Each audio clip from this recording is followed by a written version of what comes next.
Í dag bjóðum við upp á smurbrauð og rjómatertur. Og ég er búin að setja á 8 rjómatertur í morgun, þannig að þær eru tilbúnar.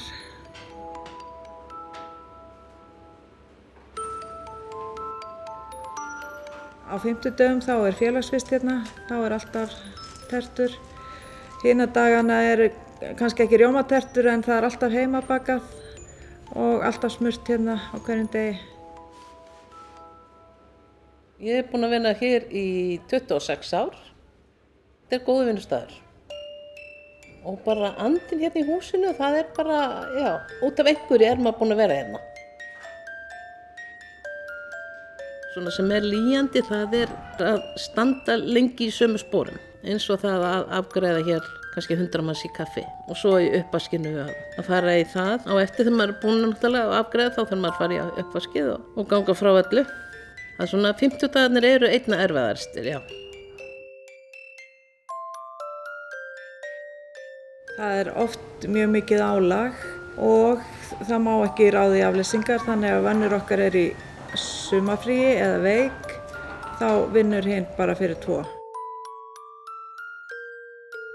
Men maður leggur meira á sig og þá finnst mér að maður ætti að fá aðeins meira. Út af einhverju erum við 2 hér í eldhúsinu. Ég hef mjög langa starfsreynslu í eldhússtörfum en byrja samt á 0 punkti þegar ég kem hérna því að það er ekki metið reynsla annars staðar frá hjá Reykjavíkurborg. Fyrir 100% starf fæ ég 355.000 á mánuði. Ég er að fá útborgað svona 260-70. Ég er á leigumarkaði og borga 252.000 á mánuði fyrir íbúð. Við fáum matarhlé en ef við ætlum að fá mat þá kaupum við hann bara eins og aðrir. En mjög oft erum við bara með nestið að heiman.